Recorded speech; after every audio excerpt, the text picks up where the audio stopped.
నామకార్థమైన స్థితిలో ఉంటున్నాం. మనుషులు కనపడే భక్తి చేస్తున్నాం. ప్రజలందరికీ విశ్వాసిగా కనపడుతున్నావు, కానీ దేవునిలో నీకు విశ్వాసం లేదు. అందుకే నీ కుటుంబంలో కార్యాలు జరగట్లేదు. అందుకే నీ కుటుంబంలో ఇంకా మేలు జరగట్లేదు.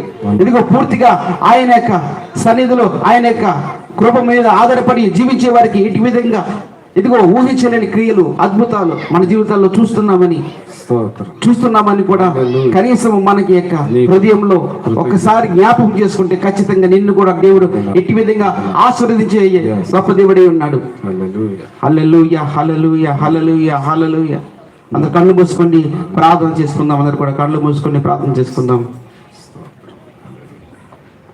మా దేవ, మా ప్రభువ, నమ్మదగిన తండ్రి, నీకు వందనాలు, స్తోత్రాలు, కృతజ్ఞతాస్తుతులు ప్రభువ. దేవ, ఇక్కడ ఉన్న మా ప్రతి ఒక్కరి జీవితాల్లో ప్రభువ అనేకమైన సందర్భాల్లో ప్రభువ వేదనకరమైన, ఆందోళనకరమైన బాధల గుండా వెళ్ళే సందర్భాలు వచ్చినాయి ప్రభువ. అన్ని సందర్భాల్లో కూడా మా పట్ల నీవు నమ్మదగిన దేవుడు ఉన్నావు ప్రభువ. కానీ మేమైతే ప్రభువ నమ్మదగిన వారంగా లేకపోయినా మా యొక్క బాధను, దుఃఖమును, కన్నీటిని చూసి నువ్వు పట్టించుకొని దేవుడుగా దాటిపోయేవాడుగా నువ్వు ఎప్పుడు లేవు ప్రభువ.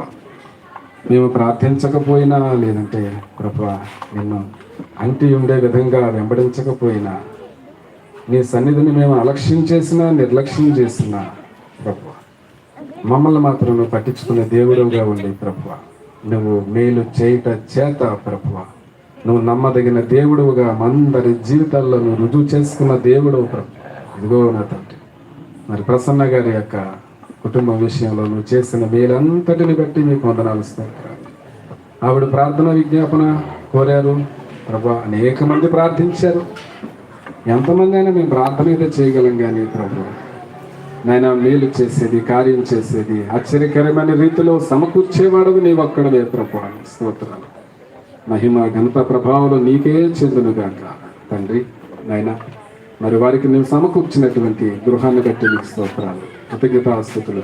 ఈ విషయంలో నా తండ్రి సహకరించిన ప్రతి బిడ్డని బట్టి కూడా నీకు వందనాలు, స్తోత్రాలు, కృతజ్ఞతాస్తుతులు. ఇదిగో నా తండ్రి, బిడ్డలందరూ కలిసి నాయన నీకు కృతజ్ఞతాస్తుతులు నాయన చెల్లించి నేను ఆరాధించినారు ప్రభు. అందరూ బట్టి నీకు వందనాలు, స్తోత్రాలు. వారి కుటుంబానికి నేను చేసిన సమస్తమైన మేలుని బట్టి ఇక్కడ చేరి వచ్చిన బిడ్డలందరూ, దైవజనులు, నా తండ్రి సేవకులు ప్రభు, వారందరూ నా తండ్రి నేను స్తుతించి, ఆరాధించి, కీర్తించి దాన్ని బట్టి మీ కృతజ్ఞతాస్తుతులు చెల్లించుకుంటూ ఇంకా మా జీవితంలో మేము నమ్మదగిన వారంగా, కృతజ్ఞత కలిగిన వారంగా ఉండే అనుభవానికి మమ్మల్ని అందరినీ ఇంకా నడిపించాలని మనం చేస్తాం. ఈ సాక్ష్యాన్ని బట్టి ప్రభు మేమందరం కూడా మరి ఆ విధంగా నీ యొక్క నమ్మకంగా కనిపెట్టుకుంటూ ఉండాలనేటటువంటి నా తండ్రి విధంగా సాక్షిని కూడా మీరు చెప్పించినందుకు మీ స్తోత్రాలు, వందనాలు చెల్లించుకుంటూ నజరేయుడైన యేసుక్రీస్తు వారి నామముపేట కృతజ్ఞతాస్తుతులు చెల్లించి అర్పించి వేడుకుంటున్నాను తండ్రి. ఆమేన్. మరి చక్కగా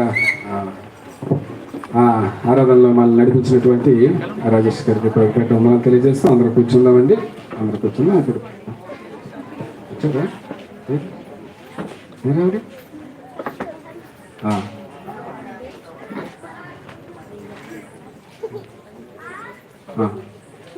మరి యేసుక్రీస్తు కృపగల సంఘాన్ని నడిపిస్తున్నటువంటి బేస్మణి గారు వచ్చి ఇక్కడ వేదిక మీదకి రావాల్సిందిగా ప్రభు పేరిట తెలియజేస్తున్నాం. వేదిక మీదకి వస్తే మనం త్వరగా ముందుకు వెళ్దాం. కార్యక్రమంలో రావాలి, ఎక్కడ ఉన్నా కానీ త్వరగా వస్తే మనం కార్యక్రమం నడిపించుకుందాం.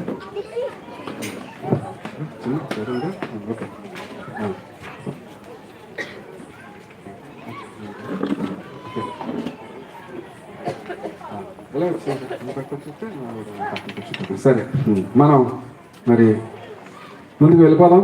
ఇప్పటికే చాలా ఆలస్యమైంది. అయితే మొదటిగా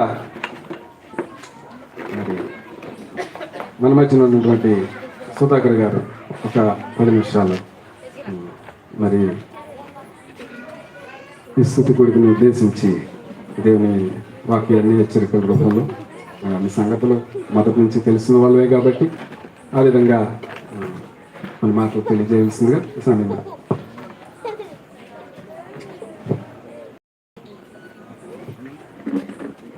హల్లెలూయా, హల్లెలూయా. అందరికి వందనాలండి. అందరికి వందనాలండి. చెప్పమంటారా వద్దంటారా?